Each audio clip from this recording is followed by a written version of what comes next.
কোনো রকম রোদে দেওয়ার ঝামেলা ছাড়াই আমসত্ত্ব রেসিপি শেয়ার করব আজকের ভিডিওতে। হ্যালো এভরিওয়ান, আসসালামু আলাইকুম। এখন আমের সিজন, আর এই আম দিয়ে বিভিন্ন ধরনের রেসিপি তৈরি করা হয়। আজ আপনাদের মাঝে হাজির হয়েছি কাঁচা আমের 3টা আমসত্ত্ব রেসিপি নিয়ে। এই আমসত্ত্ব তৈরি করে ফ্রিজ ছাড়া সংরক্ষণ করা যাবে বছর জুড়ে। তাই আমের সিজন ফুরিয়ে যাওয়ার আগে তৈরি করে নিন অসম্ভব মজার এই আমসত্ত্ব রেসিপি। এই আমসত্ত্ব সারা বছর আপনারা দুধ ভাতের সাথে খেতে পারবেন। মনে হবে আম দিয়ে আপনারা ভাত খাচ্ছেন। কোনো রকম রোদে দেওয়ারও ঝামেলা নেই, তাই এই আমসত্ত্ব তৈরি করতে পারেন আপনিও। চাইলে এভাবে ম্যাঙ্গো বার তৈরি করে বাচ্চাদের খাওয়াতে পারেন, তারা কিন্তু বুঝতেই পারবে না এটা বাজার থেকে কিনা নাকি বাসায় তৈরি করা। তো চলুন তাহলে দেখে নিই আজকের এই আমসত্ত্ব রেসিপিটি। এখানে আমি 1 কেজি পরিমাণ কাঁচা আম নিয়ে নিলাম। সেম রেসিপিটা কিন্তু আপনারা পাকা আম দিয়ে করে নিতে পারেন। তো আমগুলো কিন্তু আগে থেকে পানি দিয়ে পরিষ্কার করে নিয়েছি। এখন খোসাটাকে ছাড়িয়ে নিব। চাইলে কিন্তু বটি দিয়ে খোসাটা ছাড়িয়ে নিতে পারেন বা এভাবেও খোসাটা ছাড়িয়ে নিতে পারেন। তো এভাবে করে সবগুলো আমের খোসা ছাড়িয়ে নিব।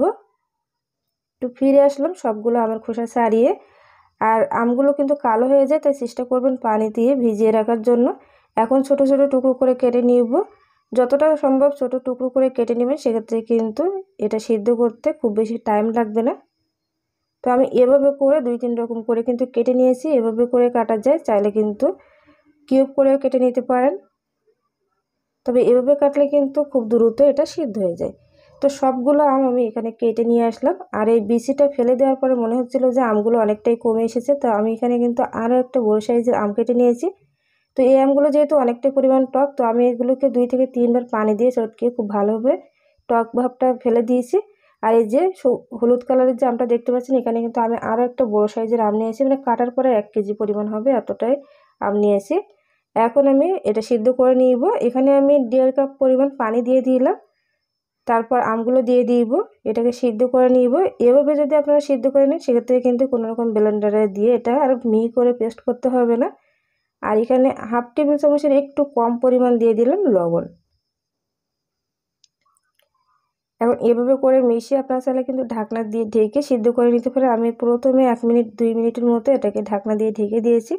যখন বলক চলে আসে তখন কিন্তু উল্টে পাল্টে এটাকে মিশিয়ে নিতে হবে, তা নাহলে কিন্তু নিচে লেগে যাবে। তো অলরেডি 5 মিনিট রান্না করার পরে দেখুন এগুলো কিন্তু এরকম গলে এসেছে। আর আরও কিছু সময় আমি এটাকে জাল করে ঘন করে নিব। আর এটা কিন্তু এমনিতেই মিহি পেস্ট হয়ে যাবে। আপনারা একটু এভাবে করে একটু মিশিয়ে নেবেন, সেক্ষেত্রে দেখবেন এটা পাতলা হয়ে যাবে আর একদমই কিন্তু মিহি হয়ে আসবে। এখন এটাকে আমি এরকম একটা স্ট্রেনার নিয়ে সেঁকে নিব। আপনারা চাইলে কিন্তু ব্লেন্ডারে দিয়ে এটাকে পেস্ট করে নিতে পারেন, সেক্ষেত্রে কিন্তু এরকম মিহি হবে। এটা অনেকটাই ঘনত্ব ছিল, এই জন্য আমি এখানে অল্প একটু পানি অ্যাড করে তারপরে এটাকে সেঁকে নিয়েছি। এখন চুলায় বসিয়ে দিলাম। 1 কাপ পরিমাণ দিয়ে দিলাম চিনি। চিনিটা দিয়ে খুব ভালোভাবে এটাকে মিশিয়ে নিব। আপনারা যদি টক ভাবটা বেশি রাখতে চান, সেক্ষেত্রে কিন্তু মিষ্টির পরিমাণটা একটু কম দিতে পারেন। আর যদি শুধুমাত্র মিষ্টি খেতে চান, সেক্ষেত্রে কিন্তু মিষ্টির পরিমাণটা একটু বাড়িয়ে দিতে পারেন। এই পর্যায়ে 1 টেবিল চামচ আমি লাল মরিচের গুঁড়া এবং 1/2 টেবিল চামচের মতো হলুদ গুঁড়া দিয়ে দিলাম। হলুদটা দেওয়ার কারণ হলো এর কালারটা অনেক সুন্দর আসে। এখন এটাকে খুব ভালোভাবে মিশিয়ে নিব। আর আমি এখান থেকে কিন্তু কিছুটা আমের পিউরি উঠিয়ে রেখেছি, যেগুলোকে আমি বেশি একটু চিনি দিয়ে অ্যাড করে নিব, মানে মিশিয়ে নিব। সেক্ষেত্রে কিন্তু আপনারা সারা বছর পাকা আমের যে স্বাদ সেটা পাবেন। মানে দুধ ভাতের সাথে খাওয়ার জন্য আমি কিন্তু কিছুটা রেখে দিয়েছি। তো যখন এটা হয়ে যাবে, মানে এতে পানি আছে কিনা সেটা বোঝার উপায় হলো দেখবেন যে এরকম যদি অনেকটাই পরিমাণ বুদবুদ সৃষ্টি হয় বা এরকম আমের পিউরিটা ফুটে ওঠে, তখনই বুঝতে পারবেন এখানে কোনো রকম পানি নেই। আর পানি থাকলে কিন্তু আমের সত্ত্বটা অনেক দিন পর্যন্ত সংরক্ষণ করা যাবে না। তাই চেষ্টা করবেন আম থেকে যে পানিটা আছে সে পানিটাকে দূর করার। তো আমি এই তো প্লেটে নামিয়ে নিলাম। আর প্লেটে দেওয়ার পরে একটু ঝাঁকিয়ে নিব। তো গরম থাকা অবস্থায় কিন্তু আপনারা যে পাত্রে সেট করবেন সেখানে দিয়ে দিতে হবে। একটু ট্যাপ করে নিলাম। এখন বাকি যে আমের পিউরিটা ছিল সেখানে আমি একটু চিনির পরিমাণটা বাড়িয়ে দিয়ে তারপর এভাবে করে মিশিয়ে নিব। আপনারা যদি সারা বছর আম দিয়ে ভাত খেতে চান, সেক্ষেত্রে কিন্তু এভাবে করে আমসত্ত্ব তৈরি করে নিতে পারেন। এখানে কিন্তু কোনো রকম হলুদ, শুধুমাত্র হলুদ দিয়েছি এবং চিনি দিয়েছি। এখানে কিন্তু কোনো রকম লাল মরিচের গুঁড়া দিব না, আর পাঁচফোড়নও দিব না।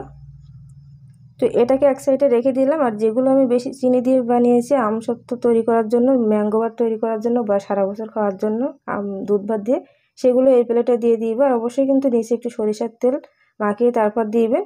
যদি রোদে দিতে চান সেক্ষেত্রে কিন্তু আপনারা রোদে দিতে পারেন, রোদে দিলে কিন্তু সবথেকে ভালো হয়, কারণ বছর জুড়ে ভালো থাকে। আর যদি রোদে দেওয়ার ব্যবস্থা না থাকে তাহলে চুলার নিচে দিয়ে রাখতে পারেন, বা বেলকনিতে যদি কোনো রকম আলো বাতাস আসে সেখানেও দিয়ে রাখতে পারেন, বা ফ্যানের নিচে দিয়ে রাখতে পারেন। তো আমি 2 দিন এভাবে করে ফ্যানের নিচে রেখে দিয়েছিলাম, এবং দিনের বেলা আমি বেলকনিতে রেখে দিয়েছিলাম। দেখুন এটা কিন্তু একদমই শুকিয়ে এসেছে, আর এটা কিন্তু নিজে থেকে উঠে আসবে, কোনো রকম কিন্তু ছিঁড়েও যাবে না। আপনার আমসত্ত্বটা যদি পারফেক্ট হয় তাহলে কিন্তু কোনো রকম ওঠানোর সময় ছিঁড়ে যাবে না, বা এটা ফোল্ড করার সময় কিন্তু ভেঙে যাবে না। এখন পছন্দ মতো সাইজ করে কেটে আপনারা কিন্তু পরিবেশন করতে পারেন। আর এটা যদি আপনারা ম্যাঙ্গো বারের শেপ দিতে চান, বাজার থেকে একটা ম্যাঙ্গো বার কিনে আনার পরে বাচ্চাদের দিলে যতটা খুশি হয় ঠিক ততটাই কিন্তু খুশি হবে, তারা কিন্তু বুঝতেই পারবে না এটা ম্যাঙ্গো বার বাসায় তৈরি করা নাকি দোকান থেকে কিনে নিয়ে আসা। তবে 2 সাইড থেকে কেটে একটু এটাকে সরিয়ে নিব, তারপর পছন্দ মতো শেপ দিয়ে নিব। আর এই আমসত্ত্বটা কিন্তু একটু পাতলা টাইপের হয়েছে, পাতলা বলতে খুব বেশি পাতলা না, খুব বেশি পুরো হলে কিন্তু শুকাতে একটু দেরি হয়। আর এভাবে যদি পাতলা টাইপের করে তৈরি করে সেক্ষেত্রে কিন্তু খুব দ্রুতই শুকিয়ে যায়। দেখুন এক সাইড থেকে কিন্তু আমার হাতটা দেখা যাচ্ছে, খুব বেশি পাতলাও না আবার খুব বেশি পুরোও না। তো এভাবে করে আমি একটু মুড়িয়ে নিব। দেখুন মাশাআল্লাহ করে দেখতে যতটা সুন্দর আর খেতেও কিন্তু অনেক মজার হয়ে থাকে। বাস্তবে যে কালারটা সেই কালারটা আমার ফোনে আসে নাই, বাট যে দেখতে মাশাআল্লাহ অনেক সুন্দর এসেছে। কিভাবে জানি না, এটা ক্যামেরাতে নিয়ে আসবো। তো যতটুকু সম্ভব আপনাদেরকে দেখানোর চেষ্টা করছি। আর দেখুন মাশাআল্লাহ করে যদি এটা পারফেক্ট হয় কোনোভাবেই কিন্তু ছিঁড়ে যাবে না বা ফেটে যাবে না এই আমসত্ত্বটা এভাবে ভাজ করার সময়। তো এখন আমি ম্যাঙ্গো বারের শেপ দিয়ে দিব। এভাবে যদি আপনারা ম্যাঙ্গো বারের শেপ দেন সেক্ষেত্রে কিন্তু বাচ্চারা অনেক বেশি পছন্দ করে। আর কিছু আমি এরকম কিউব করে কেটে নিয়েছি চৌকো টাইপের। এইগুলো যে পাকা আমের আমসত্ত্ব সেটা, সরি, পাকা আমের যে স্বাদ পাওয়া যাবে সেই আমসত্ত্বটা, এটা দিয়ে কিন্তু আপনারা দুধ ভাত খেতে পারবেন সারা বছরের জন্য। যদি সারা বছর রাখতে চান অবশ্যই নর্মাল ফ্রিজে রেখে দিবেন, কারণ এগুলো যেহেতু রোদে শুকানো না এজন্য কিন্তু এটা নষ্ট হয়ে যাবে। আর যদি রোদে শুকিয়ে বেশিক্ষণ টাইম নিয়ে আপনার রোদে শুকান সেক্ষেত্রে কিন্তু কোনো রকম এটা নষ্ট হবে না। আর চাইলে কিন্তু একটু রোদেও দিতে পারেন মাঝে মাঝে, মানে 3-4 মাস পরে, তাহলে কিন্তু এটাতে ফাঙ্গাস পড়বে না। তো এই তো আমের কয়েকটা আম আমি এভাবে করে নিয়েছি, আর বাকিগুলো আমি এভাবে করে ম্যাঙ্গো বারের মতো শেপ দিয়ে নিয়েছি। এটা যদি একটা পলিথিনের ভিতরে করে আপনাদের বাচ্চাদের দেন ওরা কিন্তু বুঝতেই পারবে না যে এটা বাসায় তৈরি করা নাকি বাজার থেকে কিনে আনা ম্যাঙ্গো বার।